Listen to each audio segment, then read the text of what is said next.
Assalamualaikum warahmatullahi wabarakatuh. Halo semuanya. Perkenalkan kami dari kelompok 8 mata kuliah Ekonometrik Lanjutan. Pada kesempatan ini, kami akan menjelaskan materi mengenai kointegrasi dan error correction model atau ECM. Kelompok kami terdiri dari 5 orang. Yang pertama ada Asma, yang kedua Arinda, saya sendiri, yang ketiga ada Visnu, yang keempat ada Aishi, dan yang kelima ada Haura. Materi pertama mengenai kointegrasi. Kointegrasi merupakan kombinasi linear antar beberapa variabel time series pada data level. Regresi dengan data level atau statik akan diperoleh informasi jangka panjang, tetapi data cenderung tidak stasioner.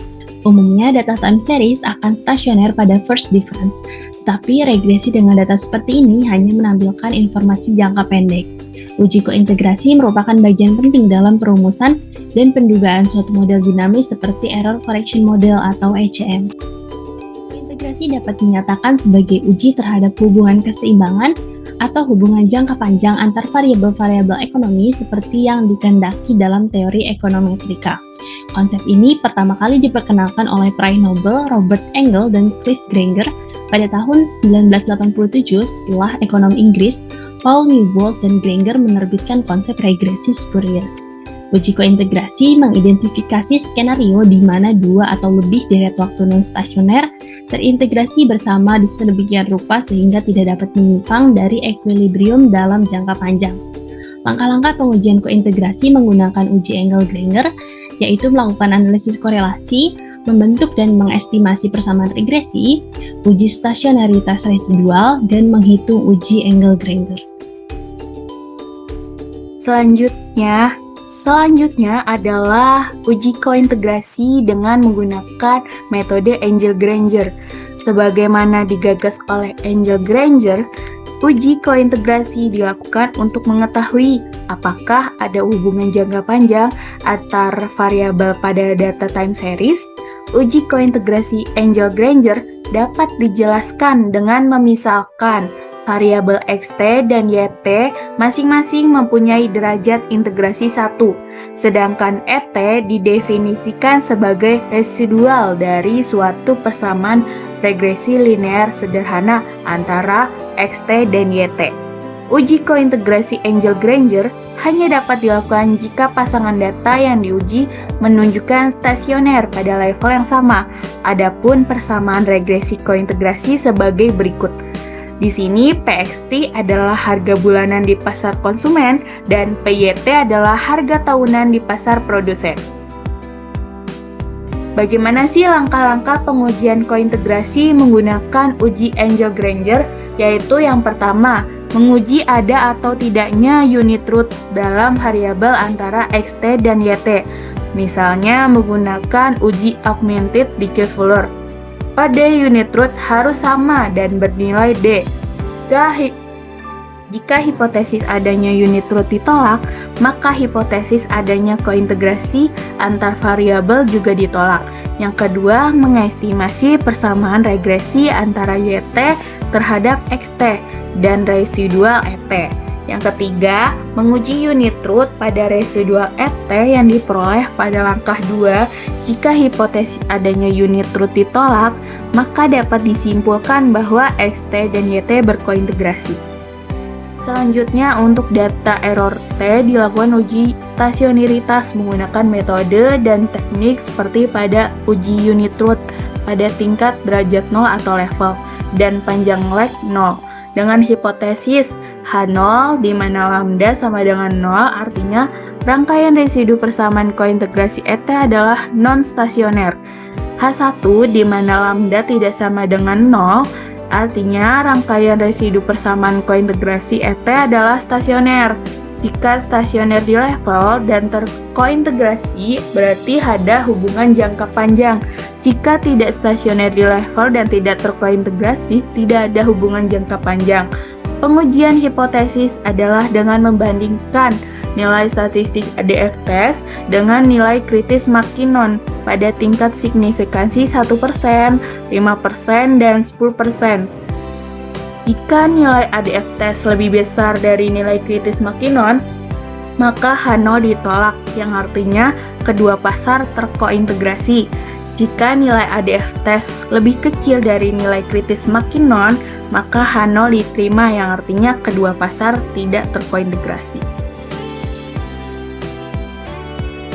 Selanjutnya ACM Angel Granger. Apabila YT dan XT berkointegrasi, maka terdapat hubungan jangka panjang di antara kedua variabel. Dalam jangka pendek, mungkin bisa terjadi ketidakseimbangan atau disequilibrium antara kedua variabel. Berdasarkan Granger Representation Theorem, apabila YT dan XT berkointegrasi, sifat hubungan jangka pendek di antara keduanya dapat dinyatakan dalam bentuk error correction model. Berikut model umum error correction dari Angel Granger adalah sebagai berikut.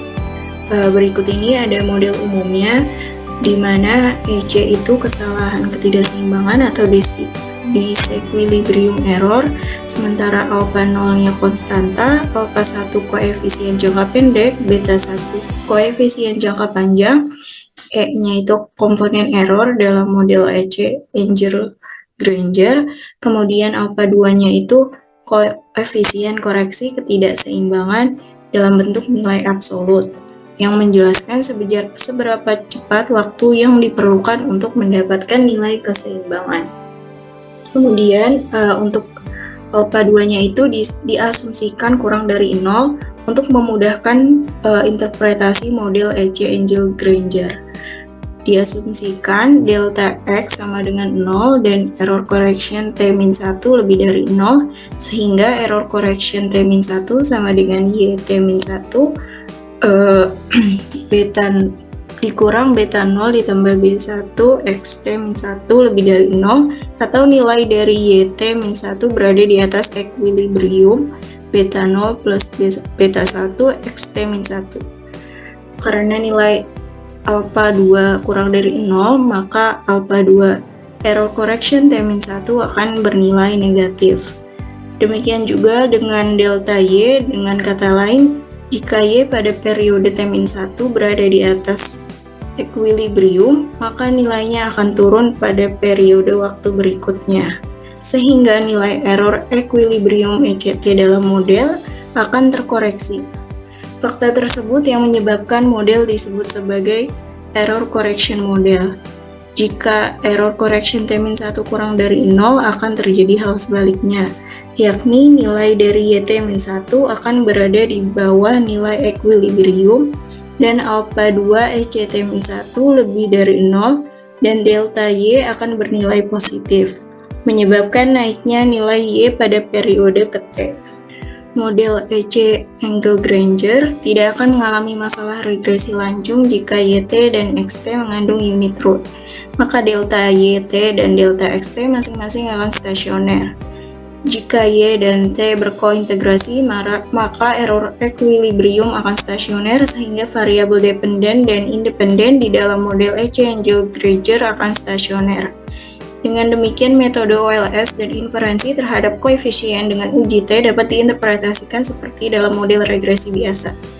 Berikut estimasi model EC Angel Granger dengan teknik estimasi dua langkah. Pertama, mengestimasi persamaan regresi antara Y dan XT, serta mengestimasi residual di mana nilai residual pada langkah ini sama dengan nilai residual pada langkah 2 dalam pengujian kointegrasi. Kedua, mengestimasi persamaan EC Angel Granger, yaitu delta Y sama dengan alpha 0 ditambah alpha 1 delta XT ditambah alpha 2 error correction T-1 ditambah error antara delta YT dan delta XT menggunakan residual dari langkah pertama.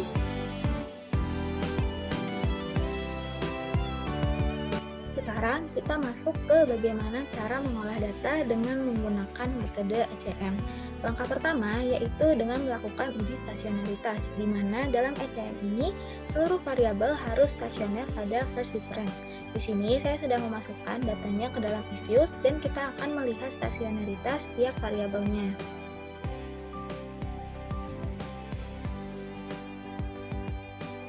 Dimulai dari GDP dulu. Kita lihat unit root test pada tingkat level di sini masih belum stasioner, maka kita lihat di first difference-nya. ternyata dia stasionernya pada first difference, melihat dari probabilitasnya yang kurang dari 0,05. Kemudian lanjut ke variabel Boolean export.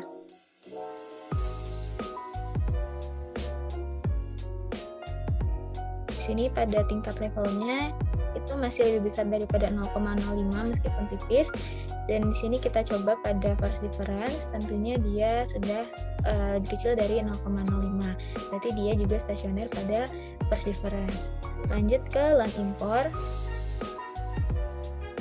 Di sini pada tingkat levelnya masih sangat besar 0,75, dan pada tingkat first difference-nya ternyata sudah 0,00. Berarti dia juga stasioner pada tingkat first difference. Dan yang terakhir ini pada variabel nilai tukar. Pada tingkat levelnya ini juga masih 0,17, lebih besar daripada 0,05, dan pada tingkat first difference dia sudah stasioner. Nah, tadi kita sudah lihat bahwa semua variabelnya itu sudah stasioner pada first difference. Tahap selanjutnya adalah melakukan pengecekan kointegrasi.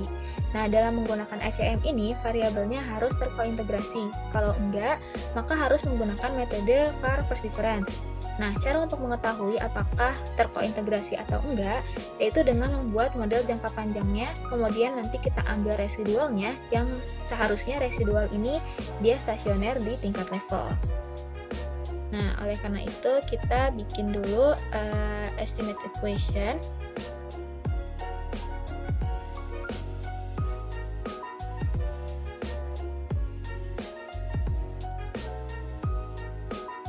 Kita masukkan persamaannya, yaitu di sini ada learn export,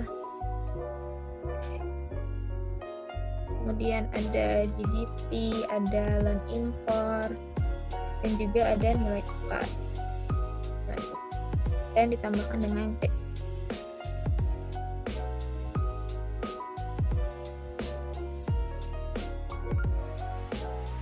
Nah, di sini kita sudah mendapatkan model jangka panjangnya gitu ya. Nah, setelah itu kita mau ngecek nih apakah residualnya itu stasioner di level. Caranya kita keluarkan dulu make residual series. Kita kasih nama ECT aja, terus oke. Nah, di sini kita cek apakah dia stasioner di tingkat level. Dan ternyata alhamdulillahnya residunya ini udah berada di stasionaritas di tingkat level. Dia udah kurang dari 0,05. Berarti tandanya model ini sudah terkointegrasi.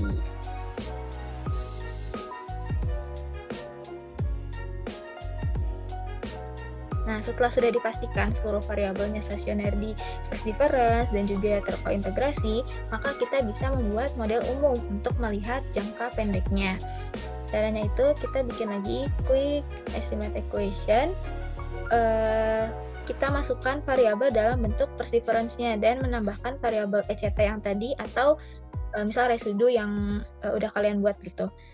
Nah, berarti di sini D terus learn import, kemudian ada learn import, kemudian ada GDP dan tukar ya. Kemudian kita tambahkan ECT, ya like-nya 1 dan ada C-nya.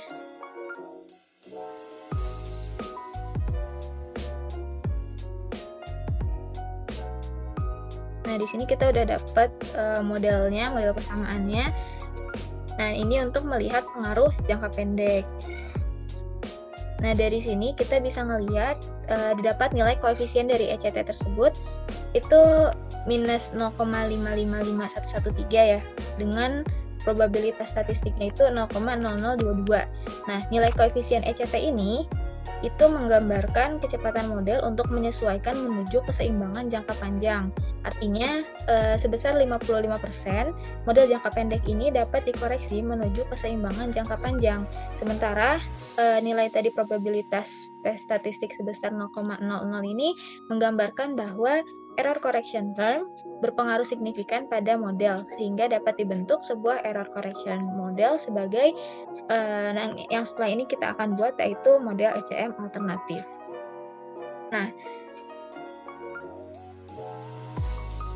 dalam mencari model alternatif ini berarti kita melakukan estimasi kembali, yaitu kita menggunakan model ECM umum yang jangka pendek atau preference tadi, tapi ECT-nya itu dijabarkan menjadi variabel dependen dan independen tingkat level dengan like-nya itu 1 dan ditambahkan dengan konstanta.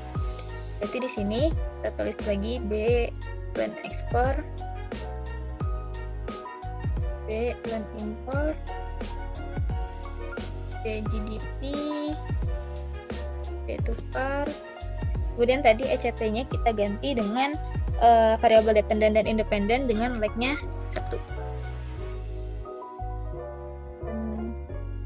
Ekspor 1, dan impor minus 1, GDP minus 1, tukar minus 1, kemudian D.